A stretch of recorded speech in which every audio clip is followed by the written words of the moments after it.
Hello po at welcome back sa aming YouTube channel. Sa video po natin ngayon, i-discuss po natin kung paano tayo makakasave ng data or mobile data gamit ang Google Meet. Kung gusto niyo pong malaman, panoorin po natin yung tutorial na to. Bago pa lang po kayo sa aming YouTube channel, please subscribe Daisy and Von and please click the notification bell para ma-notify po kayo kung meron kaming bagong videos.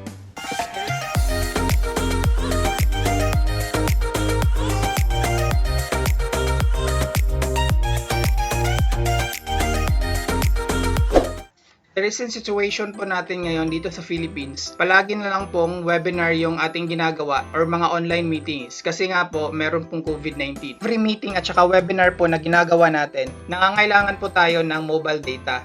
Pero marami po sa atin ng mga teachers is wala pong unlimited na access sa mobile data. Yung iba pa nga po, during sa meeting o saka webinar, nauubusan sila ng data, hindi na sila nakakapasok pabalik. Kaya po sa tutorial natin ngayon, i-discuss po natin kung paano ba tayo makakasave ng data kapag nasa webinar tayo o mga meetings gamit yung Google Meet. Kapag meron na po tayong link, mag-open na lang po tayo ng browser. Ayan, yung Google Chrome yung gagamitin ko. Tapos i-paste po natin dito yung ating link sa ating meeting o sa ating Google Meet. Tapos bago po tayo pumasok sa ating meeting o sa webinar, siguraduhin po natin na naka-off yung mic natin. Ito po, i-off po natin yung mic para hindi po natin madisturbo yung yung meeting na ongoing. Pwede rin po natin i-off yung ating camera. Ganyan. Saka na po tayo pumasok sa ating meeting. Click na po natin tong join now. Kapag nasa meeting na po tayo, ito po yung makikita natin. So naka-off po currently naka-off po yung ating mic at saka yung ating camera. So this way po, pwede na po nating ma-save yung ating data sa pamamagitan lamang ng pag-off ng ating mic at saka ng ating camera. Meron pa po tayong pwedeng gawin para mas makasave pa po tayo. So kung makikita po natin dito sa ating window, meron pong turn on caption, meron present now. Dito po sa pinakagilid, meron po tayo makikita tatlong dots. Click po natin yan. Tsaka merong lalabas na window. Ito. Click po natin yung settings. Tapos may lalabas po na isang window na merong tatlong tab. Yung audio, yung video, at saka yung general. Yung audio naman, naka-default po siya. Kasi kailangan po talaga natin ang audio. Sa video naman po, dito po tayo magpo-focus sa video tab. Makikita po natin dito yung mga setting na pwede nating galawin para mas makasave tayo ng data. So yung naka-default po niya is yung standard definition 360 at saka standard definition 360 para sa receive resolution. Dito sa send resolution po, ibig sabihin po nito, kapag pipiliin po natin yung 720, ibig sabihin yung isa-send natin na quality ng video natin sa mga ibang participants is 720. Pag high definition po, ibig sabihin mas malaki po yung data na ating gagamitin. Kapag standard definition naman, mas mababa. Pero since dalawa lang yung pwedeng pagpilian, dito po tayo sa 360 para mas makasave po tayo. Yung next naman po is yung receive resolution. Ito yung natatanggap natin ng mga video quality mula sa ibang participants or even sa presenter natin. Kapag i-click po natin yan, merong apat na pagpipilian.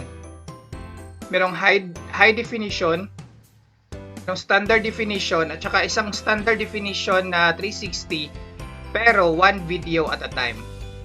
Tapos meron ding audio only. Dito sa pinakataas, ito po yung mas pinakamataas na kumain ng data.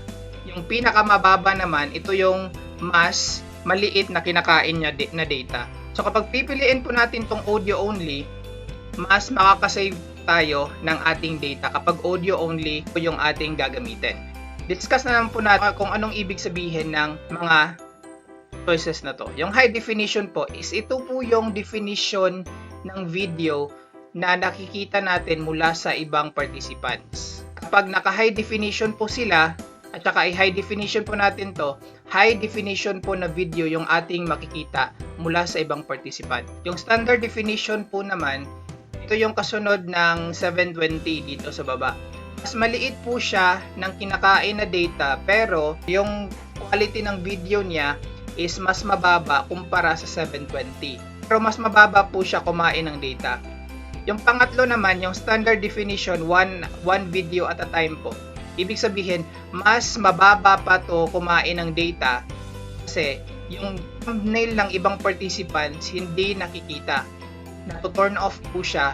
At yung nakikita lamang natin na video is malamang sa ating presenter lang. Yung one video at a time. Kaya kung nagtitipid po kayo sa data, suggest ko na lang po na standard definition, one video at a time po yung ating piliin para mas makasave po tayo ng data, lalong-lalo na kapag consumable yung data na ginagamit natin, hindi tayo naka-wifi. Yung audio only naman, ito po yung pinakamababa na kumain ng data, pero hindi po natin makikita yung video ng ating presenter at saka yung video ng ibang participants. Yung audio lang po nila yung ating maririnig. Pero, yun nga, mas mababa po yung data na magagamit ng Google Meet pag audio only. Advisable lang po itong audio only kapag meron na po tayong copy ng presentation ng ating presenter. Kasi nasusundan po natin kahit audio lang po yung naririnig natin. Advisable po to sa mga nagmo-monitor ng meeting. Yung nag-check lamang ng attendance ng mga participants kasi audio lang yung naririnig. Hindi na kailangan ng video. Pero kapag kailangan po talaga ng video, standard definition po, one video at a time para yung presenter lang po natin yung ating makikita. So next time po, napapasok po tayo sa isang Google Meet meeting, make sure po na iset natin yung ating video into standard definition, one video at a time. Kaya naman ay audio only kapag nagtitipid po tayo sa data. So yun po. Pagkatapos po nyan, click na po natin yung done at saka yun na po yung setting natin. At yun lang po para sa ating tutorial ngayon. I hope meron po akong naibigay na idea sa inyo kung paano kayo makasave ng data. At kung nagustuhan nyo po itong ating tutorial, please subscribe Daisy and Von and please click the notification bell para ma-notify po kayo kapag mag-a-upload na po kami ng bagong video.